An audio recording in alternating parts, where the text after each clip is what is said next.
اجامو ایک غریب شخص کا اکلوتا بیٹا تھا۔ 17 سال کی عمر میں قتل کا الزام لگا اور عمر قید کی سزا ہوئی۔ 40 سال جیل میں کاٹنے کے بعد ایک دن اجامو کو عدالت نے یہ کہتے ہوئے بری کر دیا کہ یہ بے گناہ ہے۔ اجامو کمرہ عدالت میں جج کے سامنے بیٹھا تھا۔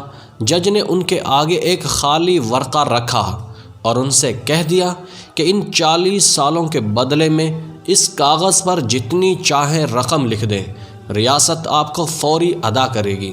جانتے ہو اجامو نے کیا لکھا؟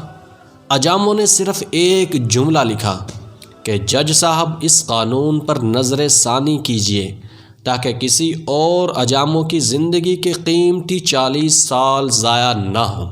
اس کے بعد وہ رو پڑے۔ اس کے ساتھ کمرہ عدالت میں موجود حاضرین کی آنکھیں بھی اشک بار تھیں۔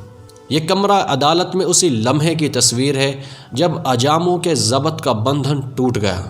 دوستو، ہمیں بھی پاکستان میں یہ نظام بدلنے کی ضرورت ہے۔ کتنے ہی لوگ بے گناہ جیلوں میں پڑے رہتے ہیں اور کتنے گنہگار مجرم جرم کرتے ہیں اور رشوت دے کر چھوٹ جاتے ہیں، انہیں کوئی پوچھتا بھی نہیں۔ دوستو، ویسے آپ کی نظر میں کوئی ایسا طریقہ ہے کہ بے گناہ لوگ کبھی قید میں نہ جائیں اور گنہگار لوگوں کو ہمیشہ کے لیے جیلوں میں ڈال دیا جائے؟